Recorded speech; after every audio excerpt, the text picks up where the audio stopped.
In the first lecture, we learned about the abyssal line. We learned how Western modernity created an invisible dividing line. On one side, real knowledge, on the other side, nothing worth knowing. We learned about epistemicide, the murder of knowledge. That was the dark side of the story. Now we come to the hopeful side. Now we come to the question, what do we do now? If we cannot trust only one kind of knowledge, what do we trust? If the West does not have all the answers, where do we find them? Santos says we must look at the global South, but he does not mean a place on a map. He means a metaphor. The global South is not just Africa, Asia, and Latin America. The global South is everywhere that suffers from capitalism, colonialism, and patriarchy. It is in the ghettos of London and the migrant camps of Texas. It is in the bodies of indigenous women and the memories of enslaved people. The global South is the other side of the line. To build a just world, we must learn from the South. We must stop speaking for the South and start learning with the South.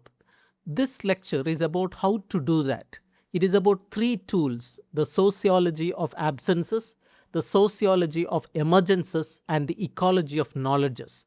We will learn about the most important political skill for our time: intercultural translation. Remember lazy reason? It contracts the present into a tiny moment. It makes the present feel thin and empty. It says, the past is gone, the future is not yet here, all we have is this fleeting instant. This is a lie. The present is not thin. The present is incredibly rich. It is full of hundreds of ways of living, knowing, and struggling. We just cannot see them because the abyssal line makes them invisible. Santos gives us a tool to fix this blindness. He calls it the sociology of absences. What is the sociology of absences? It is a method for making the invisible visible.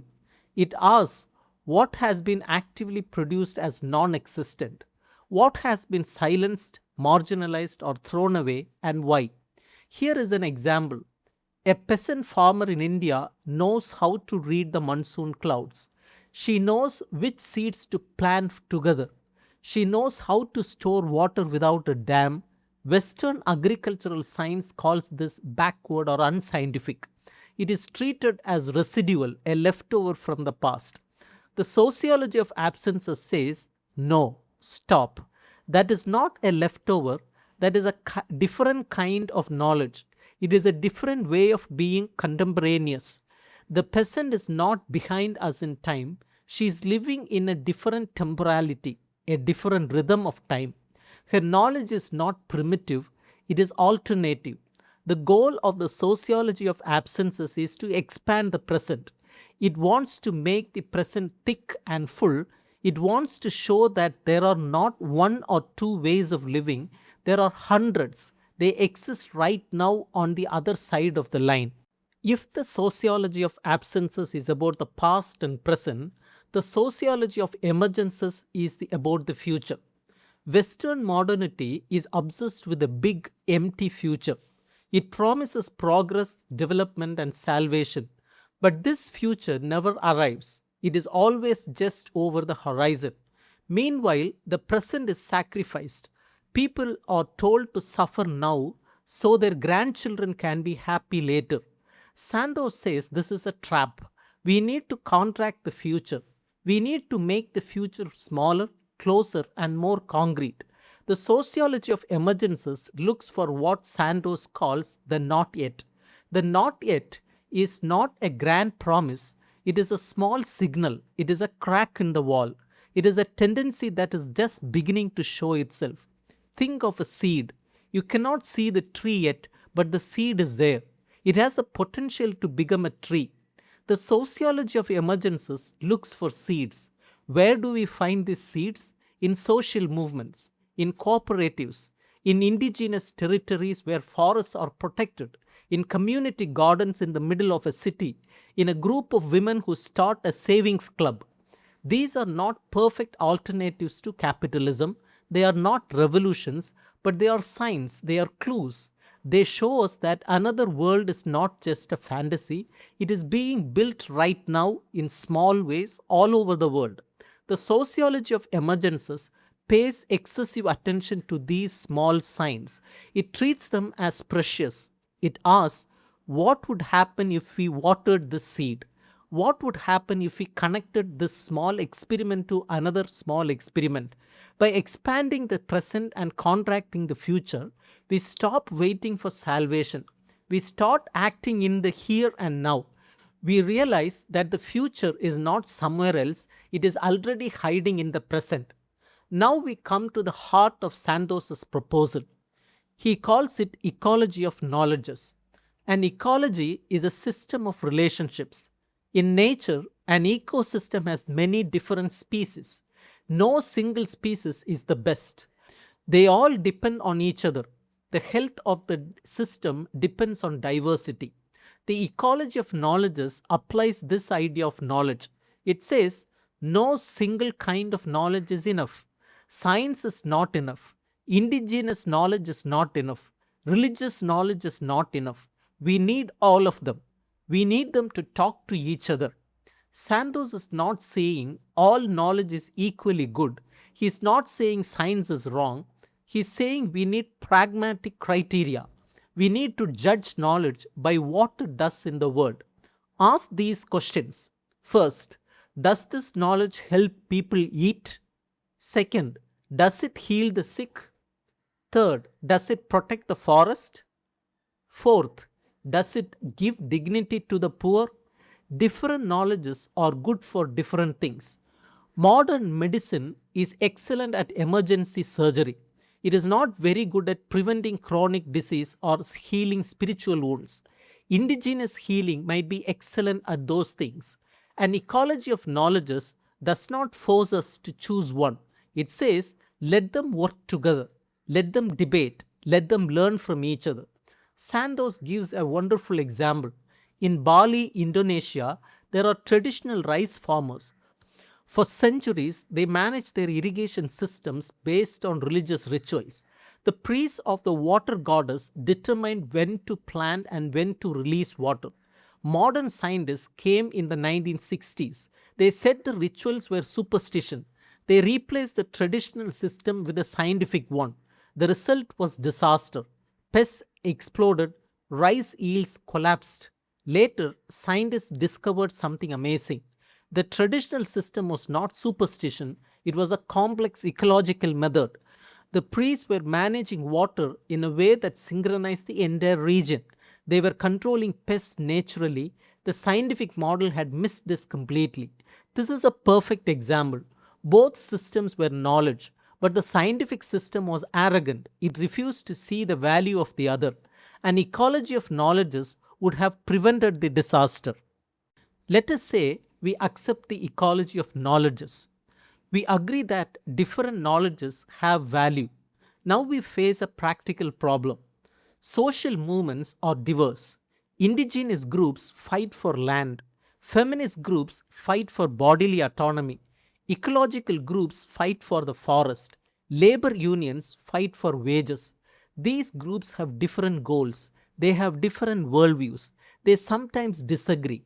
How do they build political alliances? How do they work together? In the past, the left had an answer. The answer was Marx. Marxism was a general theory. It claimed to explain everything. It said class struggle was the most important contradiction. All the other struggles, race, gender, and ecology, were secondary. The party would decide what to do. That is over. Santos says there is no general theory anymore. No single group, no single knowledge, no single movement speaks for everyone. So, what do we do? How do we act together without a leader? The answer is translation. Santos says we need intercultural translation. This is not about translating words from Spanish to English. This is about translating struggles and values across different cultures. Translation is hard work. It requires humility. It requires patience. It requires what Gramsci called con passionalita, with passion. Here is how it works. First, It identifies isomorphic concerns. An isomorphic concern is a similar problem in different contexts. For example, the Zapatista movement in Mexico fights for indigenous autonomy. Feminist movements fight for women's freedom from male violence. On the surface, these seem different, but they share an isomorphic concern. Both groups are fighting against being dominated by an outside power, the state or patriarchy. Second, translate without reducing. The goal is not to say autonomy is the same as feminism. It is not. The goal is to find a shared language of struggle. Can the Zapatistas support the feminists without becoming feminists? Yes. Can the feminists support the Zapatistas without becoming indigenous? Yes. Translation creates a contact zone. In this zone, different groups can communicate. They can discover what they share. They can discover what they do not share.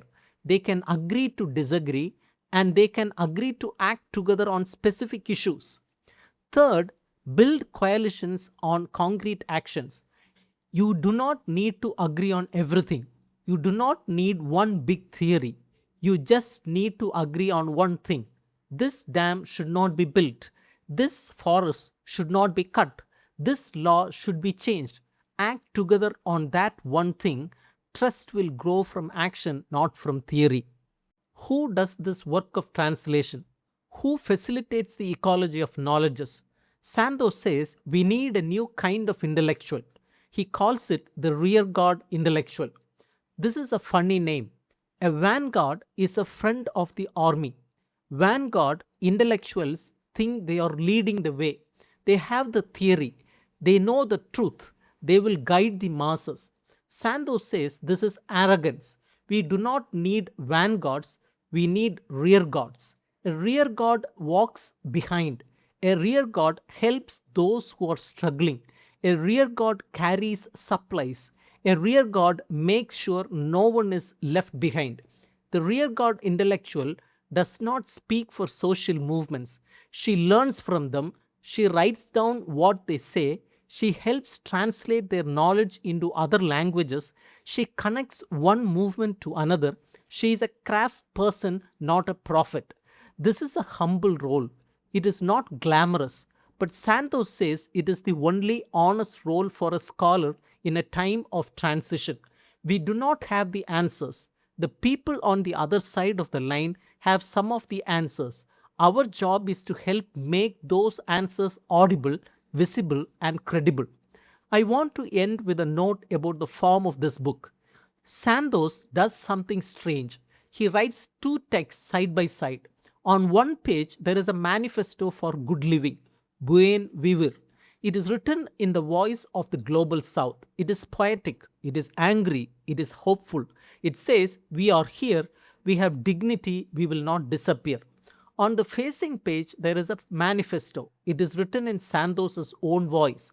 It is doubtful, it is anxious. It says, I am an intellectual. I write in a colonial language, English. I am on the wrong side of the line. How can I possibly help? Both voices are true.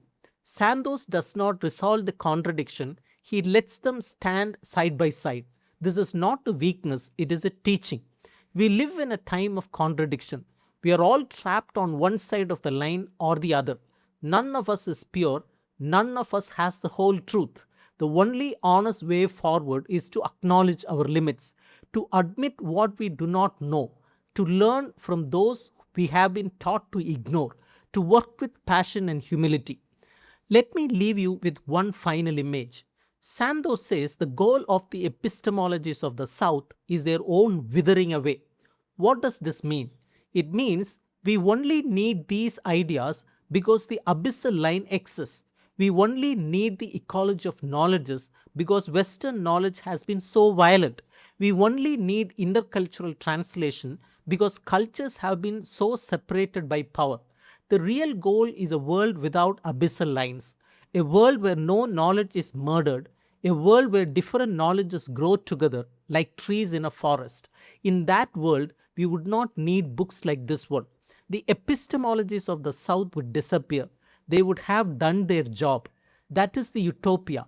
It is not a fantasy, it is a direction, it is a compass. We may never arrive, but we can walk. And as we walk, we can learn to see the other side of the line. We can learn to respect the knowledges we were taught to hate. We can learn to translate between struggles. That is the task of our time. It is not easy, but it is necessary.